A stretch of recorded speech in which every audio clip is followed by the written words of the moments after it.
uphill, struggling. That's what it was like for me because it took 10 years to not just interview Dusty and her partner Jean, but to research everything involved in a biography. I wanted to make sure that I had her life story in the context of history, of course, because otherwise, how do you know what's happening at the same time that she's doing her work? And I wanted to share and that fact that what it's like to be done is total exhaustion after all that work with that I had to do. But what it's like to talk and promote the book is the fun part. This is what I love to do. I wanted to share how I actually met Dusty. Um, in 2014, a year to the day after my husband passed away, I went to the Sonoma County Family YMCA, and I was a member there. And after our water aerobics class, I stumbled back to the therapy pool. And this is really a true story. Friends of mine were saying, "Get over here! You've got to meet these women." And I stepped down onto the first step of the pool when literally everything froze. I froze. Everybody in the pool froze. There was this ethereal bubble over the pool, and I heard a loud, booming voice. This is what you've been waiting for. I don't know, but I thought, okay, I better go meet these ladies. That's pretty important. And so that was my like the most amazing spiritual type of event I've ever had. So when I met Dusty, I then knew that there was something important that I have to do around her. And later that year, we went to her alma mater where they had the 10th anniversary of the Women's Center at Case Western Reserve University. And Gloria was the keynote speaker. Dusty was the speaker on another day. And I went with her so I could introduce her to the Women's Center and the gals that were there.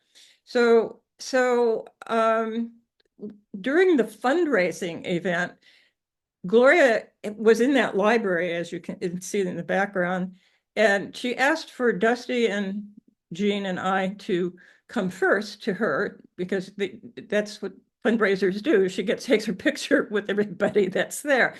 Um, so Dusty says to her, Gloria, I have, after all these years of knowing you, I've never had the opportunity to thank you for everything you've done for women.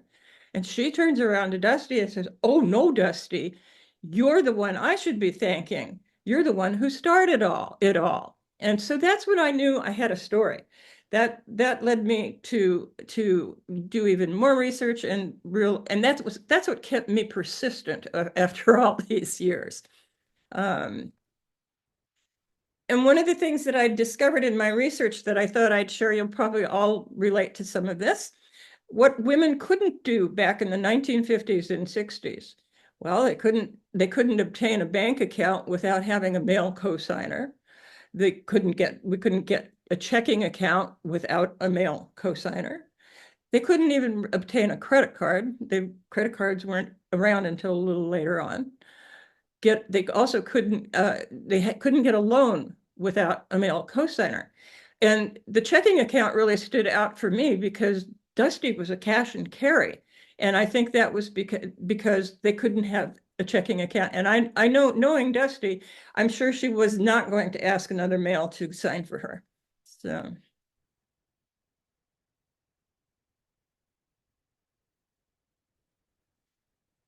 women couldn't buy or sell property without a male cosigner either. They couldn't serve on a jury. Think Ruth Bader Ginsburg. They couldn't make out contracts or wills, and they couldn't make a job-related sexual harassment claim. Uh, it, there was nobody to do that with. In addition, women couldn't become commercial airline pilots. That's what Dusty wanted to do when she was in college. Women were fired if they were married or pregnant. It was legal to pay women less than men. And maybe some of you recall this, there were help wanted ads in the newspaper, and they were separate, the jobs were separated, but there was a column for, yeah, a column for men, a column for women, and then they would also add certain jobs were for whites only.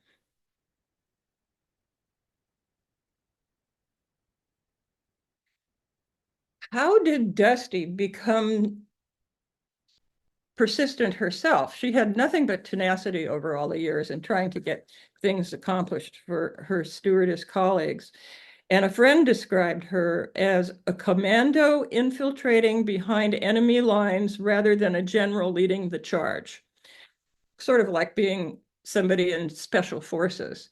Well, when she was just an infant, Charles Lindbergh actually flew uh, and landed in their backyard accidentally. Now, this is a backyard. When I'm talking backyard, I'm talking a large estate. And this was in Gates Mills, Ohio.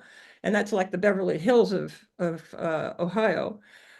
And so he met the family, and the family became smitten with the new airplane industry. It was brand new at the time, and they always went to the races, the airline races, where the 99s group was involved, where they flew from Los Angeles all the way to Cleveland.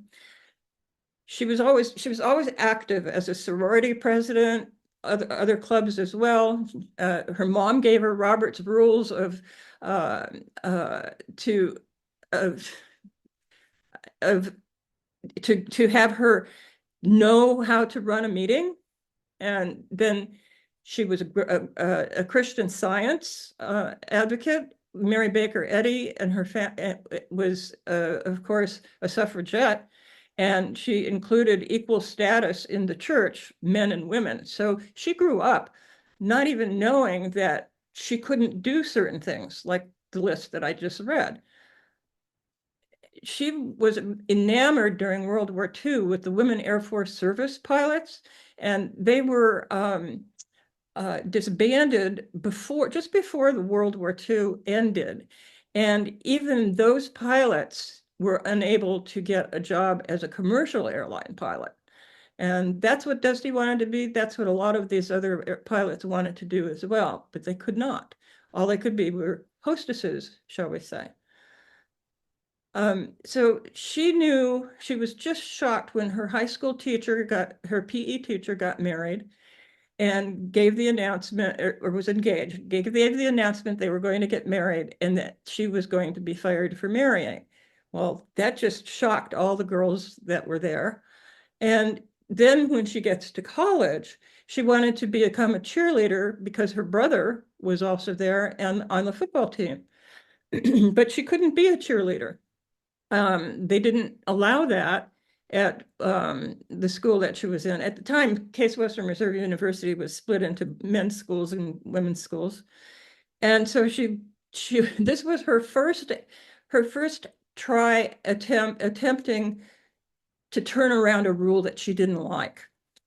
So she decided that she was going to do a survey of everybody on campus to see whether or not they wanted to have cheerleaders at the college. And she was successful in doing that. And so she became Case Western Reserve University's first cheerleader, along with her friend Faith Mandel. And she knew from that moment on that she would never allow anybody to tell her she couldn't do anything that she wanted to do.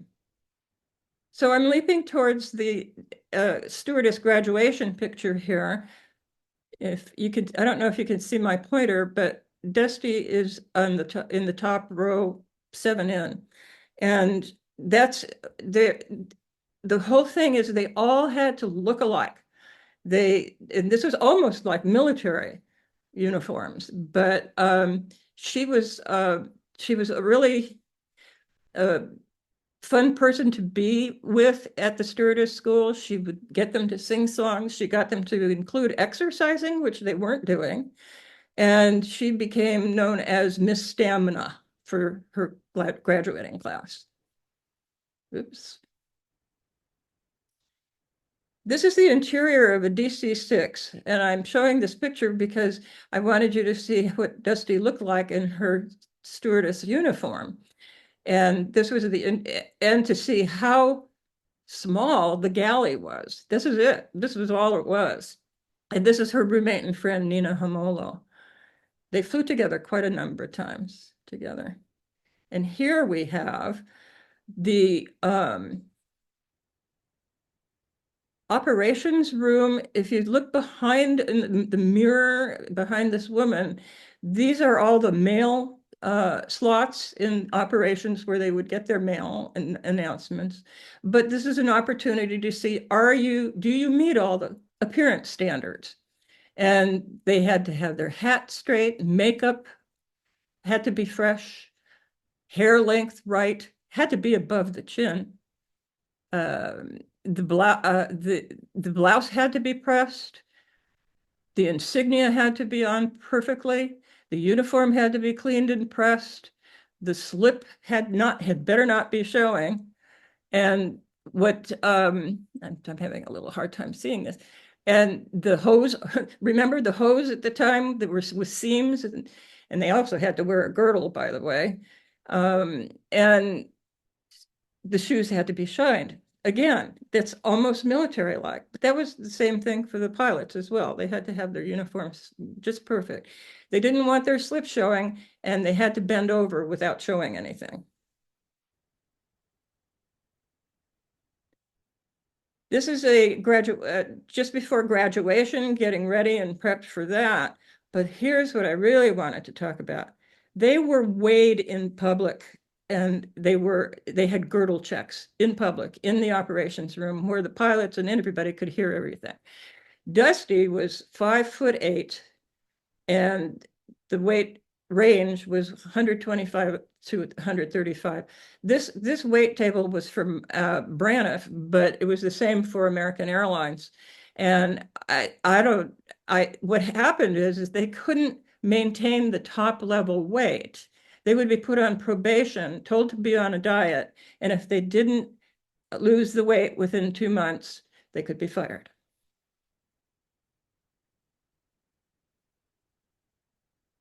They had to look like Doris Day. And I hadn't actually ever juxtaposed the two photos together until recently. And I'm thinking, yep, she looked like Doris Day, all right. And a lot of them did. They had that glow about them, and that was actually required. I wanted to show pictures of what the interior of a Convair 240. This was the first airplane that Dusty flew. They had the DC-3s, but they had the Convair 240s to do short jump stops around the country. Some of those stops would be no more than about 12 to 15 minutes. This stairway into the airplane folded up and secured from the inside. And this picture shows you how they dressed back then to fly. It's a little different today, and I think that's because of the security that everybody has to go through. But what are the uniform rules today? I have both American Airlines and my niece is a flight attendant for Alaska, and then also Delta, all have very similar rules. No visible tattoos, no sneakers or tennis shoes, no visible thongs when men and women wear them, especially if they tend to wear their pants tight. American has the earrings must be the size of a quarter or smaller. I'm not sure, but I think that has to do with the safety issue. And the weight must be proportionate to height. So there aren't actual charts like they used to have anymore. So Dusty became a lobbyist to Congress when she was part of the Transport Workers Union. And this was before the Transport Workers Union. They belonged in the pilots union, the airline pilots union, and they broke away from the airplane pilots because the pilots never understood what they wanted to have. They couldn't get all the men were able to get single rooms, and the stewardesses had to double up in every room. So they had to have a roommate. And that actually lasted for a long time. It was one of those union issues that they couldn't defeat. So what Dusty did was she met some people in Congress as a lobbyist. She lobbied congressmen in the airplane. The ones that came from Arizona and California were on her plane, and she flew directly to Washington, D.C. and back with them all. So she had their ear, and she could also learn what were the issues in Congress as well. Anyway, there was John Bell Williams was a Democrat segregationist who offered to help write a bill to get rid of the rule firing them at age 32, which came in 1953. She was not susceptible to that rule because it didn't apply to anybody who was hired prior to November 1st of 1953. So she had nothing to lose to fight this. Anyway, she did write a bill with the congressman and went to the Foreign and Interstate Commerce Commission, and that group in Congress was responsible for regulating the airlines at the time. So that was a time when Congress actually regulated it. That didn't go away until deregulation in the 80s, in President Carter's era.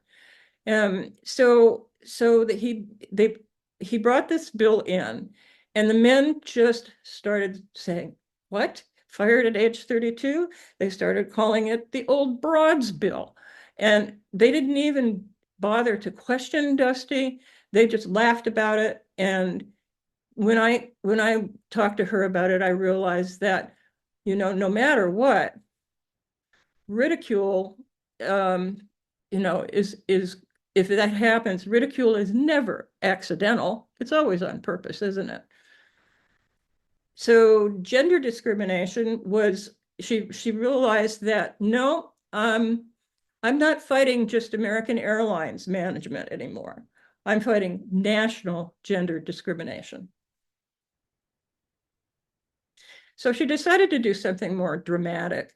And when you're in mediation with, as a union with a company, you have an opportunity to go to the press. In fact, press corps meetings were always important to find out, to get public opinion on your side, to kind of get people to call the airlines or the unions and say whether they support them or not, to get the press to talk about the issues. So she got 8 of them and herself and 7 others rather, and got on the stage to tell the press corps, can you tell the difference between any of these? Can you tell who's 32 or older, or 32 and younger? And of course they couldn't. So they all used their feminine wiles. They had their uniforms on, and they strutted around the stage to actually get men's attentions. And I want to read a little part of this particular book and this scene. They were at the Commodore Hotel on the stage. As the curtain parted, the stewardesses, dressed in uniforms, displayed their girdled curves and nylon-clad legs, filed into the stage using a man-melting stride. When they stood in a line together, they dazzled. The all-male press corps was mesmerized. Dusty was the first to step forward from the lineup. She moved slowly and seductively toward the microphone without knowing what she would say. The men ogled her while cameras flashed. Unhurried and enjoying the attention, she took her time posing for their cameras to immortalize the moment. Then, with a voice as sultry as Lauren Bacall, she leaned into the microphone and purred, "Gentlemen, I'm 36, 26, 36, 5'8", weigh 125 pounds, and have naturally blonde hair." She straightened her body and thought, what should I say next? On impulse, with a mischievous smile and fire flashing in her eyes, she said, "A Lolita I'm not, but do I look like an old bag?" The entire room instantly erupted with a resounding boom. No! Well, the men in the airline industry think women my age are worn out and too old for the job. I'm considered 3 years overripe. So that's a little bit of a scene from my book. And as it turns out, the press corps protest was such a big success because there wasn't a whole lot of news happening on that day. And as she said, and they made every single headlines in every single newspaper across the country. Here she is. I'm not a Lolita. A Lolita I'm not. Do I look like an old bag? Martha Griffiths was a congresswoman from Michigan, and she's actually the one who got the Equal Rights Amendment out from Congress to be voted on by the states. And she also was the one instrumental in getting the the word sex in Title VII of the Civil Rights Act. You'll see if you look at the Fly With Me documentary tomorrow night, or if you've already seen it, she actually was more instrumental in convincing congressmen to vote for that, as opposed to Howard Smith, who was a congressman from Virginia, who introduced sex as a term in Title VII, but he never even voted for it. So what was he trying to do? There was people think that if he introduced the word sex, that his motivation was actually to convince other people that you would vote against the Civil Rights Act altogether. Morgan Mulder was the chairman of the Foreign and Interstate Commerce Commission in Congress, and he met Dusty on one of her flights, and they found out that they could actually give each other information and become friends. So if Morgan ever had a question about the airlines, Dusty could answer that. And if Dusty ever had a question about what Congress was doing and be warned if there's anything affecting her job or their jobs, he would tell her. This Sidney Udane was the founder of Roll Call newsletter. I don't know if any of you know that particular newsletter. It's still out there today. But Sid Udane was her neighbor in Washington, D.C. She had an apartment there while she was a lobbyist, and they fell in love. And he wanted to marry her, but it was the most difficult decision that she had said she ever made, because she really did love him, but the problem was if she married him, she would no longer be able to be a stewardess, and she didn't want to lose her career. Bob Michael also was a neighbor in the apartment complex. It was the Congressional Hotel. It's where a lot of political people stayed temporarily, and they were there were aides, there were other congressmen. So how can you go wrong in the business that she's in by talking to these people? Bob Michael became like a brother to her. He's the one he was in Congress for 33 years. And the last 14 years was as the Republican minority leader before Newt Gingrich came on the scene.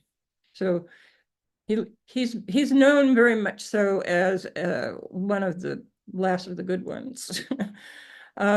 John Bell Williams, here he is. He was a World War II war veteran. He almost lost an arm. And I think he wanted to help Dusty as much as he could, because one of his relatives was a flight attendant as well. So Dusty, as a lobbyist, was very much involved in telling congressmen and congresswomen that they really needed to remove the corruption in unions. The Landrum-Griffin bill was what came out of the Robert Kennedy and John F. Kennedy inquiries and testimonies about what are these unions doing? Are they corrupt? Are they trying to get money illegally from their unions, the parent unions, that is. So like the Teamsters, and the Teamsters actually tried to raid Dusty's union, and Morgan Muldor actually set up a meeting with one of the top men in the Teamsters, and she actually told him, she threatened him. She said, "You can't be raiding us, because we're going to have stewardesses do a campaign of letter writing to your wife otherwise, so stop it now." He said he would. She also was active during Kennedy's time when she actually went to the inaugural ball, and one of the things I do when I have show and tells is show the ball gown that she actually had made out of Thai silk in Hong Kong, and she was involved in equal pay, in the Equal Pay Act, in lobbying people, telling them why we needed that, and also with the Civil Rights Act. So and I don't know if you all know that the Civil Rights Act, actually Kennedy first proposed it, and they actually voted on it and voted it down. So once Kennedy was assassinated, Johnson actually made it his main bill to proceed with, and got it to actually take place and be passed at the time. The EEOC was established by the Civil Rights Act, and they were anybody who has a business knows that the EEOC is the organization that makes discrimination illegal in the workplace. So it was established by Title VII, and it all has to do with race, color, religion, sex, and national origin. The first commissioners included Eileen Hernandez. Eileen Hernandez also became involved with NOW a little later on, but Dusty knew Eileen Hernandez because she was involved in the California Division of Fair Employment, and Dusty would give testimonies there, and they became friends at that point. And so she was really hopeful that with Eileen Hernandez on the commission, that the rules firing them at age 32 and banning marriage would be overturned within a short period of time.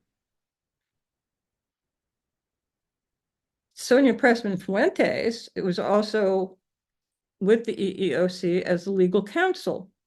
And she got very frustrated because the EEOC had about a third of their complaints from Title VII were all about sex discrimination. Some were stewardesses and some weren't, but a third of those things, and they sat on it. Eileen could not get those men from the commissioners to move on having anything to do with sex discrimination. So she and Betty Friedan actually interviewed her, excuse me. Betty Friedan actually interviewed her, and Sonia was the one who suggested to Betty that we need an organization for women like the NAACP. And so at the commission, at a meeting for the Commission on the Status of Women, they all got very frustrated at the lack of progress. And they met in Betty Friedan's hotel room and began talking about creating national organization for women. So this is Sonia. Betty Friedan is on the far right. I think this is Polly Murray, if any of you know who Polly Murray was. And I don't know who all of these others are exactly, and neither does Sonia. I wanted to point out that stewardesses were also very instrumental in the Vietnam War because the military troops were transported by commercial airlines.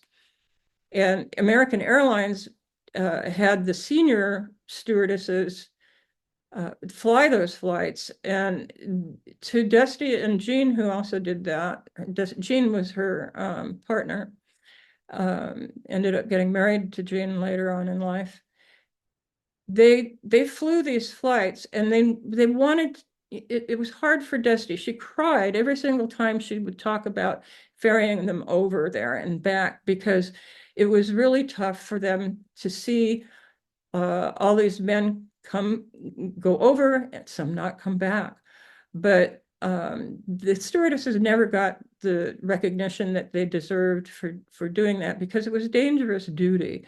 They one of the scenarios that they had before they were almost killed in, they didn't have troops on board, but they left Da Nang and they were fired upon. And so bullet holes started leaking air out of the fuselage. They stuffed little pillows in there to stop that any kind of decompression from happening, but they still heard a loud swish.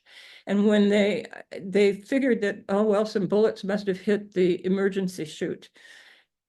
Then when they landed and they opened up the emergency chute, bullets galore, much more than hit the fuselage, poured out of that chute. And they had been standing right in front of it. So had they not just had that chute, they would have been killed. And there were other instances like that. They never got their any kind of a award for what they did, but the veterans did do something special for them later on. So then we get to 77, and the rules, of course, fell away for about 32 in marriage, and then they started working on, oh, they can't be pregnant either. But the airlines decided they were going to have some pretty loony uniforms. I don't know if any of you remember the big bubble head from Braniff, and the short hot pants with Southwest. So they started getting sexier uniforms. In fact, well, I think it's Continental. They actually created paper uniforms based on things like toga, an English wench. So it was really demeaning for this flight attendants at that time. And oh, by the way, once the EEOC finally overturned, and Sonia Pressman Fuentes was the one who actually wrote the legal opinion on that. The terms for stewardesses and stewards dropped, and they all became genderless flight attendants. So here we have the uniform that American Airlines created, called the Americana uniforms. They were to be like Scottish plaid capes. But if you look closely at that picture on the left, they were pretty threadbare uniforms. And so what ended up happening is that they would walk from the parking lot to the operations department at an airport. And if it was winter time and it was freezing, the skirts froze solid. And so they just hated these uniforms. And they had, of course, the background. What I have to show you, can you all see me? This is the hat. This is Dusty's raccoon fur hat. And it had a tail. And nobody liked this thing. They thought it could have been a commentary on one of the other airlines that said, We move our tail for you. That was the other kind of commercial they used to have. But Dusty wore it skiing down the slopes of Mammoth.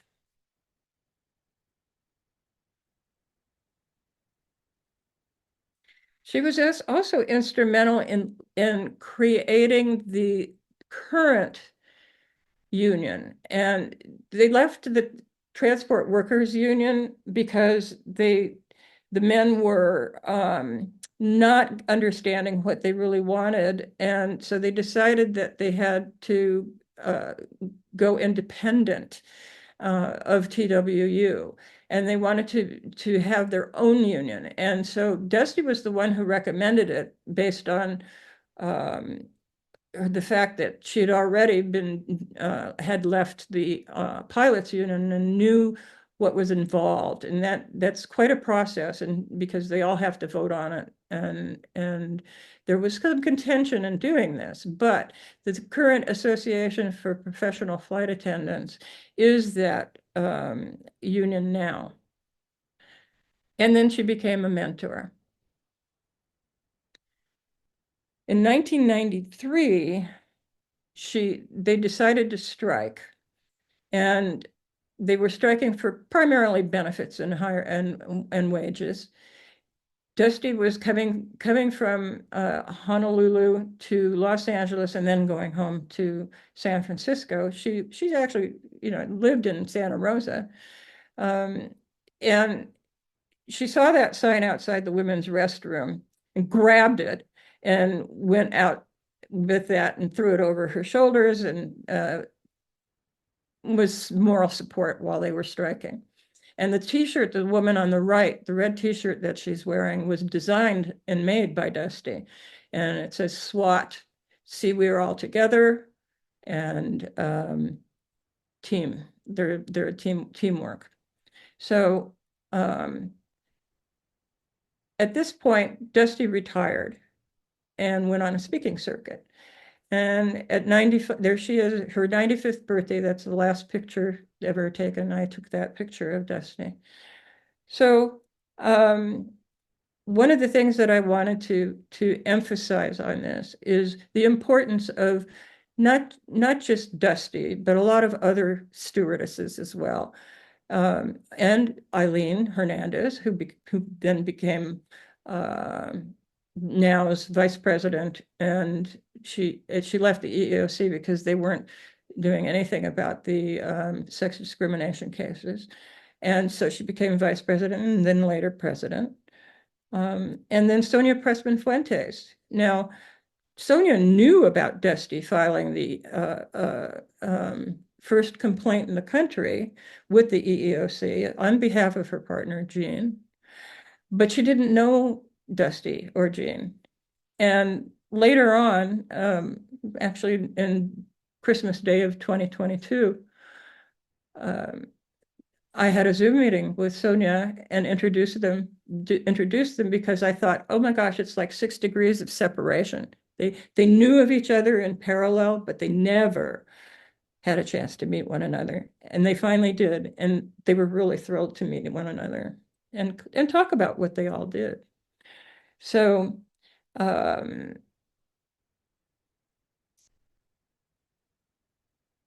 wanted to mention that Fly With Me is a wonderful documentary. So do see it tomorrow night if you can. It's on KQED at 9 p.m.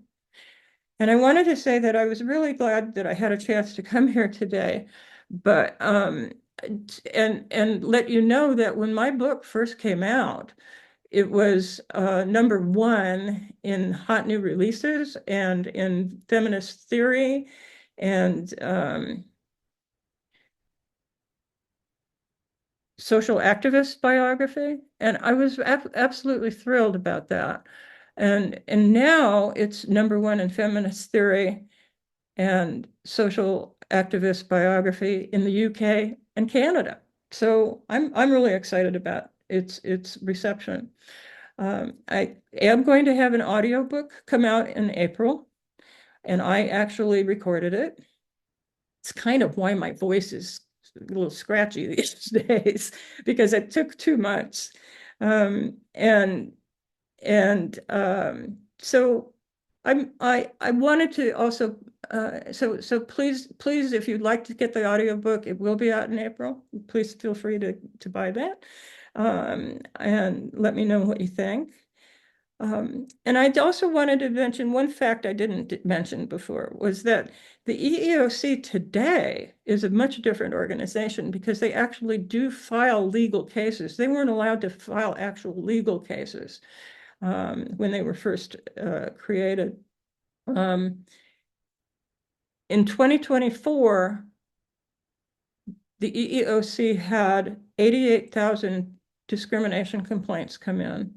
They had 153 legal cases that they judged.